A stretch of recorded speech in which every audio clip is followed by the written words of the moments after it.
Always good to talk a little baseball with Steve Gardner. Does a great job with USA Today. Great follow on Twitter. A lot of stuff to get into. How you been, pal? I'm good, Rich. How are you? I'm doing well. Let's get right into it. All right, let's start last night in the AO with the Yankees. And, you look at Judge, and he's crushing the baseball. I mean, 29th homer of the season is all well and good. But how about Pineda? He's, he hasn't really pitched well for the last month of the season, but I guess my concern really is you look at a player in Dylan Betances, and he has just been horrible. I mean, forget about their first base issues right now with the Yankees, but how much should the Yankees fan be concerned when you start to talk about what Pineda has done, what he hasn't done, and then you look at the bullpen? Well, first of all, from the Betances side of things, I mean, that's something is completely unexpected. I mean, he's been so good and so dominant, and now, it looks like he can't even find home plate. That's huge, especially when, the Yankees, in terms of their success, has been get the ball to the bullpen, and then Betances and Aroldis Chapman take care of business at the end. Good night, and see you tomorrow. So that has to be a huge concern because he's got to find his control somehow, some way, and get that back for them to be a team, I think, that can succeed in the postseason. As for Pineda, he's one of the most enigmatic pitchers, Yep. I think, in the game of baseball. So many times you look at his, from a statistical point of view, the strikeout rate is great, the walk rate is very low, but yet somehow or another, when he gets hit really hard, and 3 home runs yesterday in 3 innings. You can't be giving those up, especially now that it seems like everybody is able to hit home runs. That's the killer right there. Yeah, and just going back to Betances for a moment, his last 4 outings, 2 2/3 innings, he's walked 10, allowed 7 earned runs, has earned the loss in 3 of those games, including last night. Don't look now. I guess maybe I wrote the Royals off too quickly, but they won 4 straight, 6 of 7. They pulled within a game and a half. I should say half a game of the Indians in the AL Central. You look at the big 2-run shot last night by Perez. Alex Gordon got into the mix last night for Kansas City. Big sweep over the Seattle Mariners. They've ripped off, if any team has benefited in the month of June, it's got to be Kansas City because they've ripped off 17 wins in a month. They've really helped themselves get back in the thick of things. Yeah, the Twins were the great story of the first half of the season, essentially, but they've fallen back, and now the Royals have jumped ahead of them in the standings. I still think it's Cleveland's division to win just because of the personnel, but you're right, Rich. I did the same thing. I felt like with all the guys that they have as free agents at the end of the season, the Royals would be better off to go ahead. I mean, take advantage of somebody like Mike Moustakas, who's having a career year already, more home runs than he's ever hit in a full season. He has right now, I think he's got 25. That's, sell those guys, get something for the future, and it looked like the Royals might be thinking about that, but now, how can you? I mean, they've gotten a taste of the postseason, what it's like to be involved in that playoff chase, make it to the World Series.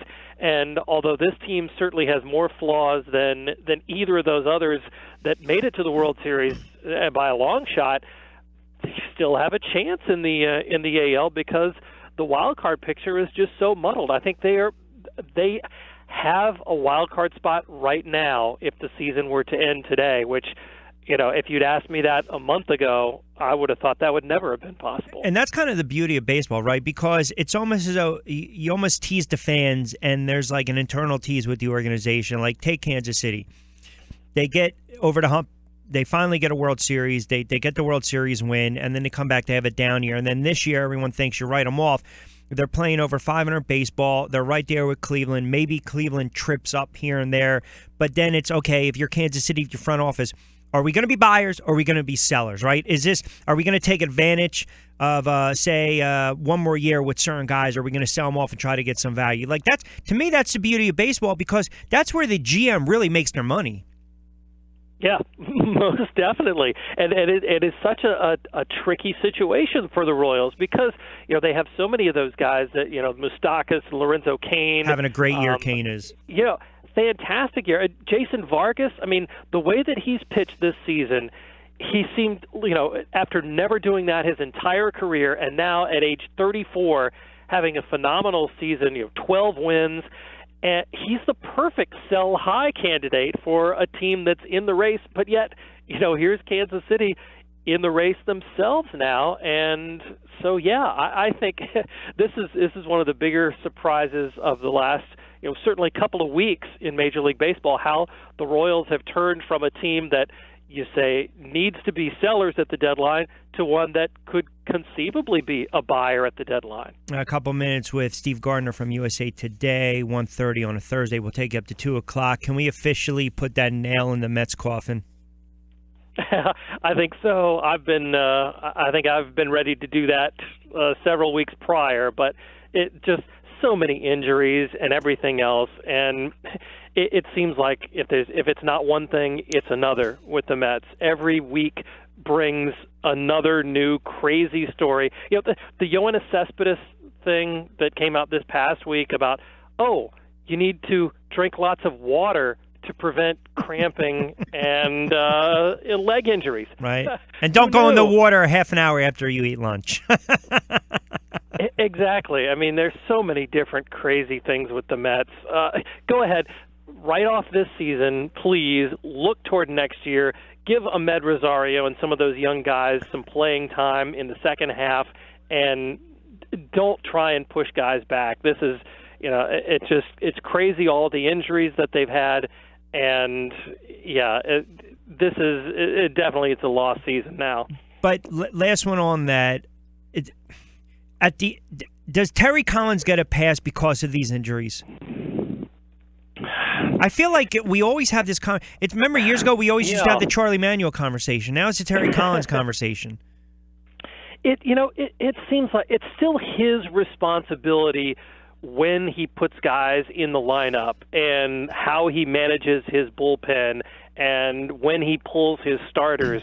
So I do think Terry Collins has to be at least part of shoulder part of the blame for all of these injuries and the horrible luck that has befallen the Mets.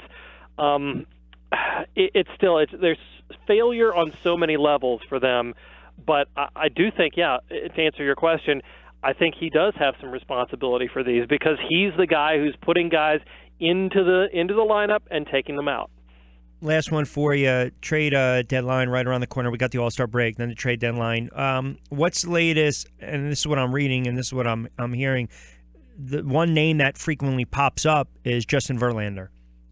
First of all, now correct me if I'm wrong. Does he have to waive his no-trade clause?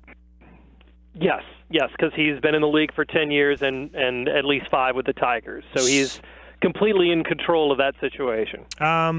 Do you think he gets moved? Do you think he waives his no-trade clause? I don't. I honestly don't. The Tigers will be fascinating to watch because I think if he is indeed on the trade market and would accept a trade, he's got to be, if not the number one guy, one of the top 2 or 3 pitchers who could be moved to make a difference.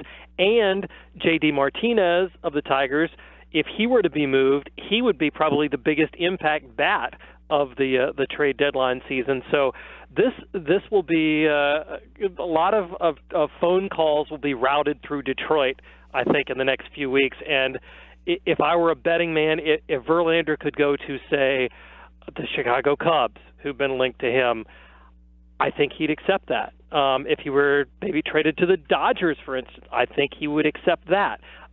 Anywhere else, though, I think the odds are a little bit shorter. Wow, can you imagine sticking him on the Dodgers?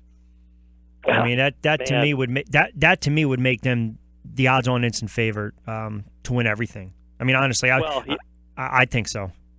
Especially if Alex Wood continues to stay healthy and gives them, that if you could roll out Kershaw, Alex Wood, and Verlander as your top 3 guys. Yeah, good night. I think that would put them over the top in my mind. Got about 30 seconds. Let me throw out a obscure name to the listening audience. Brad Hand, who's a reliever with the San Diego Padres. I was reading a couple of reports, even though he's had a couple career saves, that there are a bunch of teams, it's well documented, that certainly need bullpen help. He's a lefty. Again, do you think there will be some teams calling the Padres regarding this 27-year-old? Without question. I mean, he's a left-handed reliever who can get lefties and righties out. He can pitch more than an inning if he has to. He has, although they haven't given him the opportunities, as you said, he has closed games, has a couple of saves, but can do the job. Fantastic strikeout rate, and he doesn't walk anybody, averages less than a base runner per inning. I mean, everything you could want in an impact reliever. And if you've got a closer, he's a fantastic setup guy. If you need a closer, like the Washington Nationals, he could probably handle that too. So I think certainly Brad Hand will be one of the, if not the most, somebody that everybody sought after, most popular relief pitcher at the trade deadline. I didn't know this over the past couple of seasons, and I don't have in front of me who he's tied with, but most innings pitched among relievers. I mean, third in strikeouts, eighth in WAR among relievers with at least 80 innings pitched. He ranks in top 20 in strikeout rate. So, I mean, look, to me, that's a guy that's not only effective against righties and lefties, but given his workload, and you're talking about a pitcher, a reliever, top 10 relievers in the game, those numbers kind of remind me of somewhat of Andrew Miller, a little bit. Yeah. Most definitely. I mean, the same sort of thing. He could be deployed in the exact same way. Bring him in the sixth inning if you get into a jam. I think there are very few pitchers like Andrew Miller. Brad Hand could be one of those, although he hasn't been used as much in that type of situation. I think he could be.